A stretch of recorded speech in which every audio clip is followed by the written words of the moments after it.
नमस्कार दोस्तों, फिर से एक और वीडियो लेकर आए हूँ आपके लिए। दोस्तों आज हम देखेंगे राम मंदिर के विवाद की पूरी कहानी का सच क्या है। दोस्तों कितने लोगों की जान गई थी उस मंदिर में, दोस्तों कितना विवाद हो गया था दोस्तों उस मंदिर के पीछे दोस्तों।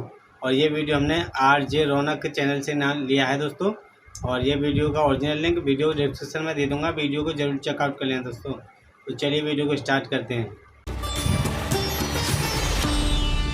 तो दोस्तों ये हम सब जानते हैं कि बाबर ने साल 1528 में अयोध्या में भगवान श्री राम का मंदिर गिरवाकर वहां मस्जिद का निर्माण करवाया। लेकिन इसके पहले की बात कम लोग करते हैं, और वो बात यह है कि भगवान श्री राम के पुत्र कुश ने अयोध्या में श्री राम जी का मंदिर बनवाया। अकेले अयोध्या में सीताराम के 3000 मंदिर थे। कहा जाता है कि 5वीं शताब्दी ईसा पूर्व इनमें से कई मंदिरों की हालत खराब होने लगी। उसी दौरान उज्जैन के राजा विक्रमादित्य अयोध्या आए और उन्होंने यहाँ के कई मंदिरों को फिर से ठीक करवाया। आने वाले कई सालों तक ये मंदिर यूं ही वहां बने रहे। फिर 21 अप्रैल 1526 को बाबर और इब्राहिम लोदी के बीच युद्ध होता है। 1528 तक बाबर की सेना अयोध्या पहुंच जाती है। कहा जाता है कि तभी बाबर के कहने पर उनके सेनापति मीर बाकी ने उस मंदिर को तोड़वाकर उसकी जगह पर मस्जिद बनवाई, जिसे बाद में बाबरी मस्जिद के नाम से जाना गया। इसके बाद 150 साल बीत जाते हैं, कोई हलचल नहीं होती। ये वो दौर था जब भारत में मुगल शासन की जड़ें काफी गहरी थी। फिर साल 1717 यानी बाबरी मस्जिद बनने के तकरीबन 190 सालों बाद जयपुर के राजा जयसिंह द्वितीय कोशिश करते हैं कि मस्जिद और उसके आसपास वाली जगह उनको मिल जाए। वो जानते थे कि हिंदुओं के लिए उस जगह के क्या मायने हैं, क्या आस्था है। जयसिंह के उस वक्त के मुगल शासकों से संबंध भी ठीक थे, मगर वो ऐसा नहीं कर पाते। लेकिन वो मस्जिद के पास ही एक राम चबूतरा बनवा देते हैं ताकि हिंदू वहां पर पूजा कर पाए। यूरोपियन ज्योग्राफर जोसेफ टेफेंथेलर, जो खुद 1766 से 1771 के बीच इसी जगह पर थे, उन्होंने भी अपनी रिपोर्ट में राम चबूतरा होने की बात की तस्दीक की थी। ये वो वक्त था जब मुसलमान मस्जिद के अंदर नमाज पढ़ते थे और हिंदू बाहर राम चबूतरे पर पूजा किया करते थे। मगर मंदिर गिराए जाने के 250 सालों बाद भी हिंदू इसको भूले नहीं थे। यूं तो अयोध्या में भगवान श्री राम के हजारों मंदिर थे, मगर वो ये बात नहीं भुला पा रहे थे कि भगवान श्री राम के जन्म स्थान की जगह मंदिर तोड़कर मस्जिद कैसे बना दी गई। 1813 में पहली बार हिंदू संगठनों ने दावा किया कि बाबर ने 1528 में राम मंदिर तोड़कर मस्जिद बनाया। माना जाता है कि फैजाबाद के अंग्रेज अधिकारियों ने भी मस्जिद में हिंदू मंदिर जैसी कलाकृतियों के मिलने का जिक्र अपनी रिपोर्ट में किया था। पूर्व IPS अधिकारी किशोर कुणाल ने अपनी किताब अयोध्या रिविजिटेड में इस वाकये का जिक्र भी किया। इसके बाद 1838 में ब्रिटिश सर्वेयर मॉन्टेगो मेरी मार्टिन ने एक रिपोर्ट दी कि मस्जिद में जो पिलर्स हैं वो मंदिर से ही लिए गए। रिपोर्ट सामने आने के बाद काफी हंगामा हुआ। हिंदुओं के दावे के बाद से विवादित जमीन पर नमाज के साथ साथ पूजा भी होने लगी। 1853 में अवध के नवाब वाजिद अली शाह के समय पहली बार अयोध्या में सांप्रदायिक हिंसा हुई। इसके बाद भी 1855 तक हिंदू और मुसलमान एक ही जगह पूजा और नमाज अदा करते रहे। 1855 के बाद मुस्लिमों को मस्जिद में प्रवेश की इजाजत मिली, लेकिन हिंदू अंदर नहीं जा सकते थे। ऐसे में हिंदुओं ने मस्जिद के मुख्य गुंबद से 150 फीट दूर बनाए राम चबूतरे पर पूजा करनी शुरू कर दी। इसके बाद 1885 में, यानी आज से तकरीबन 138 साल पहले, यह मामला अदालत पहुंचा। उस वक्त निर्मोही अखाड़े के महंत रघुबर दास ने राम चबूतरे पर छतरी लगाने की अर्जी थी, जिसे अदालत ने ठुकरा दिया। मगर इस एक घटना से हमें यह पता चलता है कि निर्मोही अखाड़ा कब से राम मंदिर की लड़ाई लड़ रहा है। इसके बाद 1934 में अयोध्या में फिर दंगे होते हैं और इस दौरान बाबरी मस्जिद की एक दीवार टूट जाती है, जिसे बाद में फिर बनवा दिया जाता है, मगर वहां नमाज बंद हो जाती है। आप देख रहे हैं कि ये वो दौर था जब देश पर अंग्रेजों की हुकूमत थी। उस वक्त की कांग्रेस के एजेंडे में भी कहीं राम मंदिर नहीं था, न उस वक्त का संघ इतना मजबूत था, मगर देश की जनता, प्रभु राम के भक्त बाबर के मस्जिद बनवाने के 400 साल बाद भी अपने हक की लड़ाई लड़ रहे थे उस टाइम। वो भी तब जब न देश में अपनी सरकार थी, न मीडिया आजाद था, न धार्मिक संगठनों की कोई लामबंदी थी। सिर्फ और सिर्फ आम राम भक्तों का वो जुनून था, वो भक्ति थी, जो अपनी जान की बाजी लगाकर भी हर दिन श्री राम जी के मंदिर के लिए लड़ाई लड़ रहे थे। इस बीच आता है साल 1947, देश आजाद हो जाता है। उस वक्त तक मस्जिद सिर्फ शुक्रवार को ही खुलती थी और राम चबूतरे पर भगवान राम की मूर्ति थी जहां लोग पूजा करते थे। देश आजाद होते ही लोग ये मानने लगे थे कि हमें आजादी मिल गई है तो अब राम मंदिर बन ही जाएगा। मगर उस वक्त के किसी बड़े कांग्रेसी नेता की बातों से ऐसा नहीं लगता कि वो राम मंदिर बनाने या उसकी लड़ाई को लेकर गंभीर थे।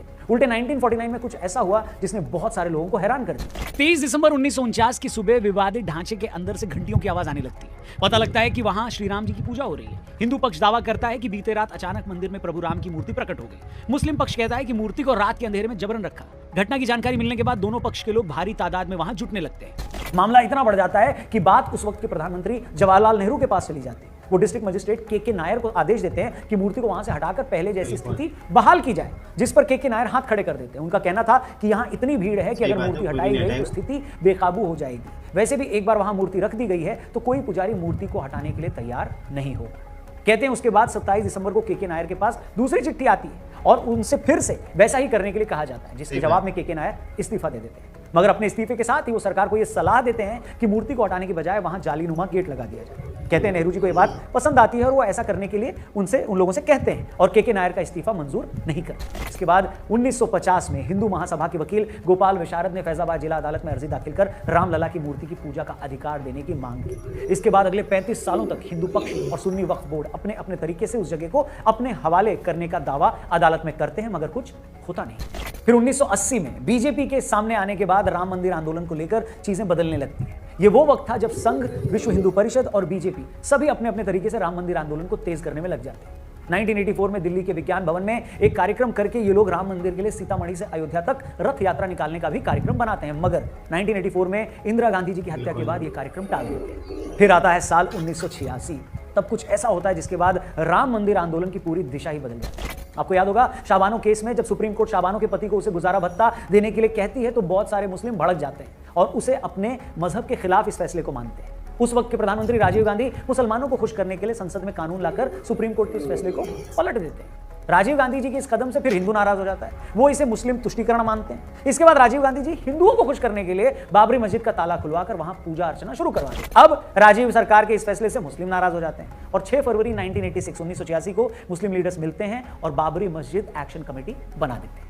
वेल, इसके बाद के सालों की डिटेल में मैं ज्यादा नहीं जाऊंगा, मगर जो दर्शक हमारे नहीं जानते उन्हें मैं बता दूं कि इसके बाद के सालों में लाल कृष्ण आडवाणी जी सोमनाथ से अयोध्या के लिए 10,000 किलोमीटर की रथ यात्रा निकालते हैं। रथ यात्रा के दौरान बिहार के समस्तीपुर में आडवाणी जी को गिरफ्तार कर लिया जाता है। फिर जिस दिन अयोध्या में रथ यात्रा का समापन होना था उस दिन बहुत बड़ी संख्या में कार सेवक अयोध्या पहुंचकर विवादित ढांचे पर झंडा फहरा देते हैं। भीड़ को काबू करने की कोशिश में उस वक्त की मुलायम सरकार कार सेवकों पर गोलियां चलवा देती है, जिसमें कई कार सेवक शहीद हो जाते हैं। इसके बाद आता है वो दिन जिसे बहुत सारे लोग शौर्य दिवस और बहुत से लोग काला दिवस के तौर पर मनाते हैं। तारीख थी 6 दिसंबर 1992। 2 लाख कार सेवक अयोध्या पहुंच जाते हैं। उस वक्त कल्याण सिंह यूपी के मुख्यमंत्री थे और पीवी नरसिम्हा राव देश के प्रधानमंत्री। कहते हैं कार सेवकों के वहां पहुंचने से पहले कल्याण सिंह ने अदालत को यह भरोसा दिया था कि वो ढांचे को कोई नुकसान नहीं होने देंगे। साथ ही यह भी कहा जाता है कि कल्याण सिंह ने पुलिस को भी आदेश दिए थे कि वो भीड़ पर गोली न चलाए। लेकिन इतने सारे लोगों के वहां पहुंचने के बाद वही हुआ जो होना था।